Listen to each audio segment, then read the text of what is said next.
Hi friend, welcome to my YouTube channel Vibrant Academy. आज हम आप लोगों को अपने यूट्यूब चैनल पे बताने के लिए जा रहे हैं। डाइजेस्टिव सिस्टम को हम लोगों ने पढ़ा था कि डाइजेस्टिव सिस्टम क्या है। उसका आज मेरा थर्ड लेक्चर है, तीसरा डाइजेस्टिव सिस्टम का। इससे पहले यदि आप लोगों ने लेक्चर नहीं देखा है तो आप प्लीज अपने चैनल के प्लेलिस्ट में जाइए और प्लेलिस्ट में जाने के बाद इससे पहले जो हमने वीडियो दिया है उसको आप देखिए। उसमें डायग्राम के साथ हम समझाए हैं। आज लास्ट मेरा लेक्चर है डाइजेस्टिव सिस्टम का, जिसमें कि हम पूरा कंक्लूजन, एक तरह से निष्कर्ष निकाल के देख लेंगे आखिर हम क्या समझे, क्या सीखे। तो सबसे पहले हम लोग बात किसका करेंगे, तो हम लोग बात करेंगे बक्कल कैविटी। बक्कल कैविटी में हम लोगों ने पढ़ा था क्या सब आता है, तो माउथ। सबसे पहले माउथ का क्या वर्क है, तो माउथ का वर्क है कि जितने भी होल फूड हैं हम भोजन को खाने के रूप में उपयोग करते हैं। तो यहाँ हम लोग याद रखेंगे कि टेकन ऑफ होल फूड। तो जो भी भोजन करते हैं उसे किससे हम रिसीव करेंगे, तो माउथ से रिसीव करते हैं। तो ये यही प्रोसेस है कि कुछ भी हम माउथ से रिसीव करेंगे। Second, teeth. तो टीथ का फंक्शन हम आपको बताए हुए हैं। फार्मूला क्या था, तो एक बार फिर से हम रिपीट कर देते हैं। फार्मूला मेरा था 2 1 2 3, 2 1 2 3, इस तरह से फार्मूला याद किए थे। तो आप इससे पहले वाला वीडियो देखिएगा तो आपको समझ में आ जाएगा, जिसमें हम लोगों ने इंसीजर, कैनाइन, उसके बाद मोलर, प्री मोलर, पहले था प्री मोलर तब था मोलर, तो इस तरह से हम लोगों ने याद किया था। तो यहाँ टीथ का क्या काम है, च्यूइंग यानी चबाना। भोजन को चबाने का वर्क कौन करता है, तो टीथ करता है। और नेक्स्ट यदि बात करें तो टंग का सबसे ज्यादा यूज है। टंग में यदि हम बात करें तो पहला ये क्या करते हैं, तो रोलिंग करेंगे। खाने को जो है आपको रोलिंग करने में, मोड़ने में वर्क करता है। सेकेंड, टेस्टिंग वर्क करते हैं कि टेस्ट में हम फ्लेवर बताए हुए थे कि जो टंग का बीच वाला पार्ट है यानी उसका फर्श जो है वो पूरी तरह से क्या रहता है, टेस्ट लेस रहता है। और टेस्ट कहाँ पे क्या आता है ये भी हम लोगों ने रिवाइज किया था कि टंग के आगे सिरे पर जो है ये मीठा का स्वाद आता है, फिर टंग के पीछे से कड़वा का स्वाद आता है, और दोनों बगल टंग के साइड में यहाँ पे हमारा क्या, खट्टा का स्वाद आता था। तो ये भी टंग का टेस्टिंग में वर्क करते हैं। आगे यदि हम देखें तो pushing down of the food. तो ये जो फूड है इसको क्या करते हैं, तो इसको पुश करते हैं कहाँ, अंदर ले जाने के लिए आपको, कि आप ओसोफेगस तक ले जाए, फेरेंक्स तक ले जाए। तो फेरेंक्स तक पहुंचाने में आपका मदद कौन करता है, तो ये टंग करेंगे। नेक्स्ट यदि बात करें तो हम बक्कल कैविटी में इन फंक्शन को समझ लिए हैं। एक वीडियो सेपरेट हम दिए हुए हैं बक्कल कैविटी का, जिसमें माउथ में क्या क्या फंक्शन है इसको हम समझे हैं।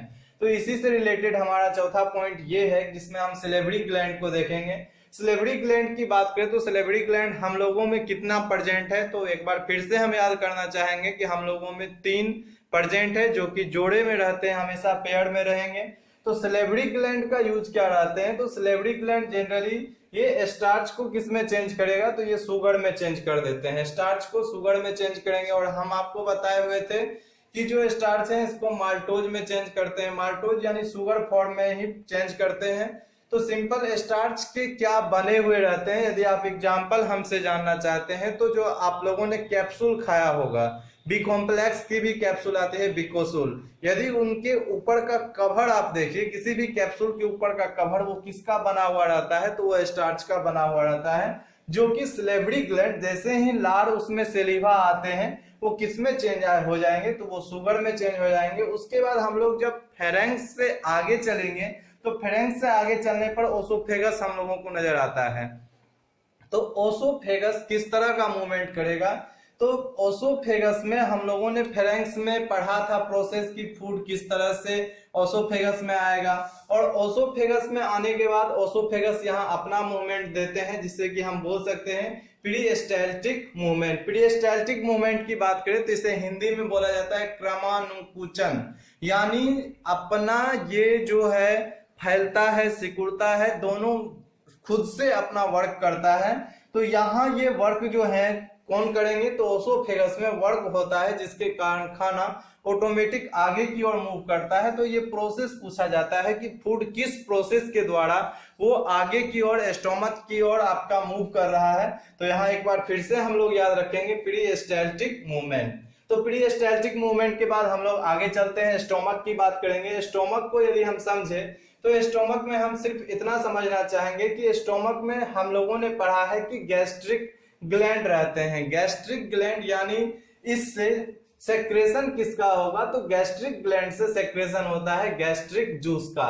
गैस्ट्रिक जूस क्या रहते हैं, तो गैस्ट्रिक जूस को हम लोगों ने 3 टाइप में डिवाइड किया हुआ है समझने के लिए। गैस्ट्रिक जूस का हिंदी होता है जठर रस।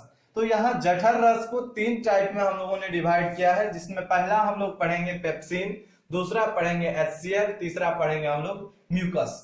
तो यहाँ सबसे पहले हम लोग पेप्सिन को समझते हैं कि पेप्सिन क्या है। पेप्सिन की बात करें तो पेप्सिन जनरली क्या करते हैं, ये प्रोटीन को तोड़ते हैं। ब्रेक करेंगे किसको, तो प्रोटीन को तोड़ते हैं। तो हम ये नहीं कर सकते, बहुत जगह सवाल ये एराइज होता है कि प्रोटीन का डाइजेशन कहाँ होता है।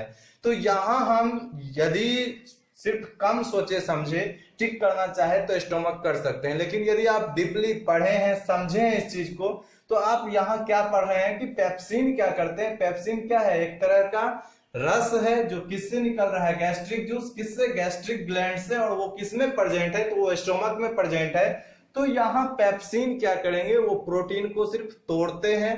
प्रोटीन को तोड़ने के बाद प्रोटीन आगे के प्रोसेस में जैसे जैसे हम बढ़ेंगे, तो स्टोमक के बाद हम लोगों ने जो डायग्राम में पढ़ा था, तो डायग्राम में हम लोगों ने जैसे ही स्टोमक से आगे चले थे तो वहां ड्यूडेनम पढ़े थे कि ड्यूडेनम के बाद पास बहुत सारे एक्टिविटी होते हैं। एक्टिविटी होने के बाद स्मॉल इंटेस्टाइन हमारा शुरू हो जाता है। तो उस पार्ट जहां पर कि स्मॉल इंटेस्टाइन हमारा शुरू होता है, वहां ड्यूडेनम फॉर्म होते हैं, जिसमें कि ये प्रोटीन आगे की ओर मूव करते हैं। और वहां क्या क्या पार्टिसिपेट करेंगे, तो वहां लीवर पार्टिसिपेट करेंगे, पेनक्रियाज पार्टिसिपेट करेंगे। नेक्स्ट हम लोग बात करें तो वहां बोल सकते हैं गिल ब्लडर पार्टिसिपेट करेंगे। गेल ब्लडर पढ़ा जाता है, गेल ब्लडर पार्टिसिपेट करेंगे। तो ये प्रोसेस है, इसको भी हम लोग पढ़ेंगे। HCl की वर्क करें तो HCl का फुल फॉर्म होता है हाइड्रोक्लोरिक एसिड। हाइड्रोक्लोरिक एसिड क्या करते हैं, तो फूड को एसिड में वो कन्वर्ट कर देते हैं। एसिड में कन्वर्ट इसीलिए होता है क्योंकि बक्कल कैविटी से जो फूड एब्जॉर्ब करके हमारे माउथ में आया है, तो माउथ में क्या होते हैं कि फूड में बहुत सारे बैक्टीरिया रहते हैं या वायरस रहते हैं। तो उसको खत्म करने के बाद यहाँ आपका शुरू हो जाता है HCl क्या करते हैं, ये फूड प्रोसेस को एसिड हाई एसिड में कन्वर्ट कर देते हैं। और हाई एसिड में कन्वर्ट करने के कारण हम लोगों का डाइजेशन जो है वो प्रोसेस आगे बढ़ता है। और प्रोसेस आगे बढ़ने के कारण क्या होते हैं कि इसमें एसिड का जैसे लेवल अप होगा, जितने भी बैक्टीरिया और वायरस हैं वो धीरे धीरे खत्म होना शुरू हो जाते हैं।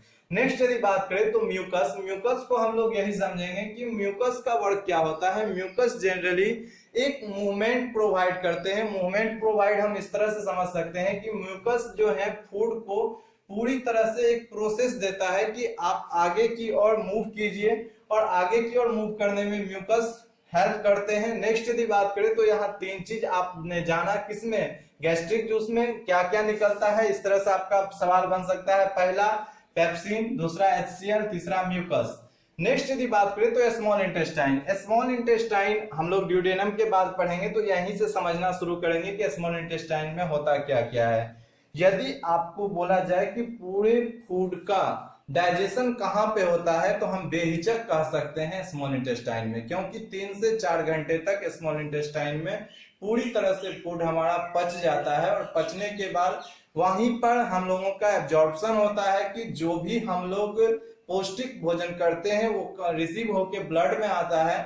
और ब्लड में आने के बाद वो जहां जहां जिसका पूर्ति चाहिए, जैसे ब्लड की हमको कमी है तो ब्लड, यदि ब्लड वाले फूड को हम खाते हैं, जैसे कुछ लोग बोलते हैं कि बीट जो खाते हैं, बीट खाने से खून बनता है शरीर में, या फिर आप लोग अनार देखे होंगे, अनार का जूस पीने से खून बनता है। तो वैसे कंडीशन जो पौष्टिक हम फूड लेंगे तो उससे जहां जिस चीज की कमी है उसको भरने में कौन मदद करता है, तो स्मॉल इंटेस्टाइन। यहाँ पर हम बोल सकते हैं कि एब्जॉर्ब करने का प्रोसेस है कि एब्जॉर्प्शन हो रहा है। नेक्स्ट यदि बात करें स्मॉल इंटेस्टाइन से क्या निकलते हैं, तो एंजाइम किस तरह के, तो वो कन्वर्ट करने में चेंज आते हैं। क्या क्या कन्वर्ट करेंगे, तो कार्बोहाइड्रेट को कन्वर्ट कर देते हैं, फैट को कन्वर्ट कर देते हैं, और प्रोटीन को कन्वर्ट कर देते हैं। प्रोटीन को यहाँ कन्वर्ट करेंगे एमिनो एसिड में। नेक्स्ट हम लोग आगे भी पढ़ेंगे, पेनक्रियाज भी यहाँ मदद करेंगे। तो क्या क्या है, एक प्रोसेस से हम लोग पढ़ते हैं। सबसे पहले हम जानेंगे लीवर। यदि लीवर की बात करें तो लीवर को हम बोल सकते हैं कि शरीर का सबसे बड़ा ग्लैंड कौन है, लीवर है, जो हमारे एब्डोमिनल कैविटी में कहाँ है ये, तो हमारे राइट साइड में एब्डोमिनल कैविटी में ये प्रेजेंट है और सबसे बड़ा ग्लैंड है। ये आप याद रखिएगा। इसका वेट हम याद रख सकते हैं कि ये 1.5 kg इनका वेट होता है। तो इसी को बोलते हैं जिगर। तो बहुत फिल्मों में हम लोगों ने सुना है दिल जिगर, तो दिल अलग चीज है और जिगर अलग चीज है, आप लोग याद रखिएगा। लीवर को हम लोग मतलब बोल सकते हैं जिगर, और दिल बोलेंगे किसको, तो हार्ट को दिल बोला जाता है, हार्ट और लीवर। तो यहाँ हम लोग लीवर को समझ रहे हैं। तो लीवर से क्या निकलते हैं, तो बाइल, बाइल को बोला जाता है बाइल डक्ट यानी पित्त रस। इससे पहले भी हम लोगों ने पढ़ा है कि बाइल का सेक्रेशन कहां से होगा। इस तरह से यदि आपको सवाल आए तो आप कह सकते हैं कहां से, लीवर से। और ये सेक्रेशन होके स्टोर कहां होते हैं, तो ये गेल ब्लडर में स्टोर होते हैं। गेल ब्लडर में बाइल जूस, जो बाइल डक्ट हैं वो आपका स्टोर होंगे गिल ब्लडर में, और निकलेंगे कहां से, तो लीवर से। तो ये प्रोसेस है। लीवर में क्या होते हैं, तो बाइल डक्ट में एक प्रोटीन होता है बिलिरुबिन, प्रोटीन का नाम है बिलिरुबिन। बिलिरुबिन प्रोटीन जो होते हैं लीवर एब्जॉर्ब नहीं कर पाता है, जिसके कारण यही बाइल डक्ट में कहीं ना कहीं खराबी आ जाते हैं, जिसके कारण कि ये प्रोटीन एब्जॉर्ब नहीं हो पाता है। तो शरीर का पूरा रंग कैसा हो जाता है, पीला हो जाता है, जिसे कि पीलिया बोला जाता है, जॉन्डिस। तो लीवर खराब होने के कारण पीलिया होता है। तो यहां हम लोग याद रखेंगे बिलिरुबिन प्रोटीन। नेक्स्ट यदि लीवर की बात करें तो लीवर को हम इस तरह से समझ सकते हैं कि लीवर में जो भी हम पॉइजन खाते हैं, तो पॉइजन खाने पर स्मूथ इंटेस्टाइन, स्मूथ बोल सकते हैं क्या, तो endoplasmic reticulum, smooth endoplasmic reticulum क्या करते हैं, ये पॉइजन को खत्म करने की कोशिश करेंगे। और कभी कभी जो हम लोग पॉइजन में भी बोल सकते हैं बैक्टीरिया, या फिर बिना सब्जी को धोए खा लेते हैं, तो वैसे कंडीशन में जो जहरीले पदार्थ हैं, यानी हम बोल सकते हैं अमोनिया, अमोनिया को यदि हम खा लेंगे तो अमोनिया को ये कन्वर्ट किस में कर देता है, तो हानिकारक है अमोनिया। अमोनिया को लीवर कन्वर्ट कर देता है किस में, तो ये यूरिया में चेंज कर देता है। और यूरिया को हम लोग क्या करते हैं, तो यूरिया को हम लोग पेशाब के फॉर्म में शरीर से बाहर निकाल देते हैं। तो यूरिया को कन्वर्ट करने का वर्क कौन कर, अमोनिया को कन्वर्ट करने का वर्क कौन कर रहा है, लीवर। और यूरिया का सेक्रेशन कौन कर रहा है, तब भी हम बोलेंगे लीवर। तो लीवर में बहुत यूज लीवर का होता है। पहला आपको जहर खाने से बचाएगा, दूसरा लीवर के खराब हो जाने के कारण बिलिरुबिन प्रोटीन बनने लगते हैं, जिसके कारण शरीर का पूरा रंग पीला हो जाता है। और जो हमारे बाइल डक्ट है, बाइल डक्ट में खराबी आ जाता है, जिसके कारण बिलिरुबिन प्रोटीन हमारे शरीर में मतलब लीवर में फिर से नहीं जा पाते हैं। इसके लिए डॉक्टर साहब आपको क्या करेंगे, Li52 लिख देंगे कि टॉनिक पीजिए, लीवर टनाटन हो जाएगा, आप भी स्वस्थ हो जाइएगा। तो लीवर में और दो चीज हम याद रखना चाहेंगे। एक हम लोग याद रखेंगे कि हेपेरिन, हेपेरिन की बात करें तो हेपेरिन के कारण क्या होता है, हमारे शरीर में जो ब्लड है वो जमते नहीं है, उनका थक्का नहीं बनता है, क्लॉट नहीं होता है, शरीर के अंदर ब्लड हमेशा मूव करते रहते हैं। तो ये भी कहां से बनते हैं, हेपेरिन प्रोटीन कहां से बनता है, तो लीवर से।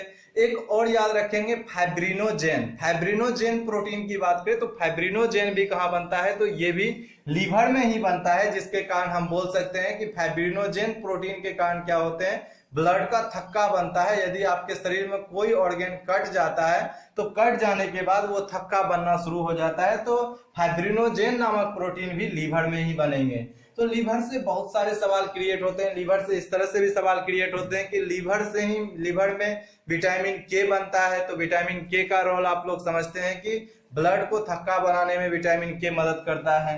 तो लीवर शरीर का सबसे बड़ा ऑर्गन है, ये भी याद रखना है। सेकेंड ऑर्गन की बात करें तो सेकेंड ऑर्गन हम लोग याद रख सकते हैं पैनक्रियाज। फर्स्ट सबसे लार्जेस्ट ग्लैंड पूछा जाएगा तो लीवर बोलेंगे, सेकेंड सबसे लार्जेस्ट ग्लैंड पूछा जाएगा तब हम लोग पैनक्रियाज बोलेंगे। ऑर्गन ग्लैंड में फर्क है, तो इसीलिए फ्रेंड हमको कंफ्यूज नहीं होना है। यदि ऑर्गन पूछा जा रहा है तो स्किन, स्किन अंग है, ऑर्गन है। ग्लैंड यानी ग्रंथि, कोई ग्रंथि ग्लैंड है तो सबसे बड़ा ग्लैंड लीवर है, और सबसे मतलब सेकेंड बोल सकते हैं हम ग्लैंड कौन है, तो पैनक्रियाज है। पैनक्रियाज को मिक्स ग्लैंड बोला जाता है। तो मिक्स ग्लैंड क्या है, इसको भी हम लोग इस तरह से समझ सकते हैं कि ग्लैंड दो टाइप के होते हैं। पहला हम बोल सकते हैं इंडोक्राइन, इंडोक्राइन ग्लैंड, दूसरा एक्सोक्राइन।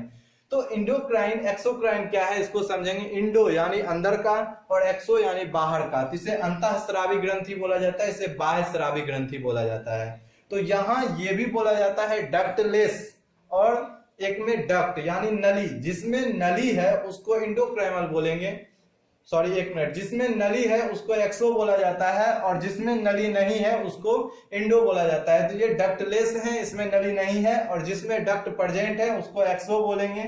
तो जब दोनों एक ही वर्क कर रहे हैं तो इसको मिक्स ग्लैंड बोला जाता है। किसके कारण? तो डक्टलेस यानी जिसमें डक्टलेस है वो क्या करेंगे, वो जनरली आपके शरीर में हार्मोन पहुंचाएंगे, लेकिन जिसमें डक्ट लेस है वो हार्मोन पहुंचाएंगे, और जिसमें डक्ट प्रेजेंट है, नली प्रेजेंट है, वो क्या करते हैं आपके शरीर में एंजाइम देंगे।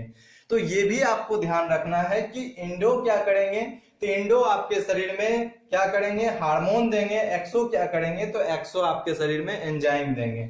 तो आपको दोनों याद रखना है। जैसे एक्सो बोल सकते हैं हम सेलिवरी ग्लैंड को कि ये क्या करते हैं, नली रहता है, पेयर में सिलिवा रहते हैं प्रेजेंट, जो कि कुछ एंजाइम को निकालते हैं। तो यहाँ एंजाइम का सेक्रेशन हो रहा है, और इंडो में क्या हो रहा है, तो इंडो में हार्मोन का सेक्रेशन हो रहा है। तो हार्मोन में हम बोल सकते हैं, हार्मोन यहाँ हम लोग सिंपल इंसुलिन के बारे में आप लोगों ने सुना होगा। इंसुलिन क्या है, हार्मोन है, और इंसुलिन के कमी होने के कारण क्या होता है, तो डायबिटीज रोग होता है। इंसुलिन का यदि आपके बॉडी में कमी हो जाएगा तो वही शुगर का लेवल हाई हो जाता है। जब शुगर का लेवल अप होगा तो हम बोल सकते हैं डायबिटीज हुआ है। यदि यही इंसुलिन का लेवल क्या होता है आपके शरीर में बढ़ जाएगा और शुगर का लेवल क्या हो जाएगा, डाउन हो जाएगा, तो वैसे कंडीशन में हाइपोग्लाइसीमिया होता है। तो दोनों में खतरा है, बढ़ गया तो भी खतरा है और कम हो गया तो भी खतरा है, इसलिए बीच में रखना है। तो इंसुलिन है। और सीनियर क्लास में आप लोग जाइएगा तो यहाँ बहुत चीज आपको पढ़ना है, जैसे लैंगरहैंस पढ़ सकते हैं।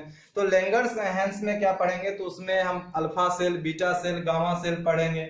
तो यहाँ हम लोग सिर्फ इतना ध्यान रखते हैं कि यहाँ जो है हम याद रखेंगे बीटा सेल से जो होते हैं इंसुलिन का सेक्रेशन होते हैं। ऐसे सिर्फ आपको याद रखना है कि एक हार्मोन निकलता है कहाँ से, पेनक्रियास से, जो इंसुलिन है। 10 क्लास में इतना ही सफिशिएंट है। तो इंसुलिन हार्मोन हो गया आपका, तो हार्मोन के कारण इसको बोल सकते हैं हम कि इंडोक्राइन है।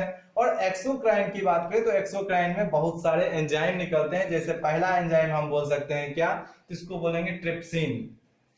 ट्रिप्सिन की बात करें तो ट्रिप्सिन क्या करते हैं, यह प्रोटीन को पेप्टोन्स में बदल देते हैं। जो भी बचे कुचे प्रोटीन हैं उनको क्या करेंगे, पेप्टोन्स में बदल देंगे, या एमिनो एसिड में भी कन्वर्ट कर देते हैं। क्योंकि हम लोगों ने पढ़ा है 9th क्लास में कि 20 टाइप के एमिनो एसिड मिलकर एक प्रोटीन को बनाते हैं। तो ये प्रोटीन को किसमें कन्वर्ट करते हैं, तो पेप्टोन्स में कन्वर्ट करते हैं। तो यहाँ मेरे सवाल का आंसर आ गया कि प्रोटीन का डाइजेशन कहाँ होता है। यदि ऐसा आपसे पूछा जाए तो आप बेहिचक कहिए कहाँ, स्मॉल इंटेस्टाइन में। कंप्लीट अब प्रोटीन हमारे पास नहीं बचा है, प्रोटीन पूरी तरह से पच चुका है, डाइजेस्ट हो चुका है। नेक्स्ट यदि बात करें तो इसमें एक और याद हम रखेंगे, लाइपेज। लाइपेज की बात करें तो लाइपेज क्या करते हैं, फैट को लिप एसिड यानी लिपिड एसिड में कन्वर्ट कर देते हैं, या इसी को हम बोल सकते हैं कि ये आपको फैट को जो है ग्लाइकोजेन, हाँ ग्लाइकोजेन में कन्वर्ट कर देते हैं। तो इस तरह से हम याद रखेंगे। और सबसे लास्ट में हम लोग पढ़ेंगे लार्ज इंटेस्टाइन। तो लार्ज इंटेस्टाइन आप लोग डायग्राम में ही समझ चुके हैं कि लार्ज इंटेस्टाइन में क्या होता है, तो एब्जॉर्प्शन, वाटर का एब्जॉर्प्शन होता है। और बाकी हम लोग प्रोसेस को एक वीडियो पीछे आएंगे, डायग्राम को देखेंगे, समझ जाएंगे कि कैसा क्या है।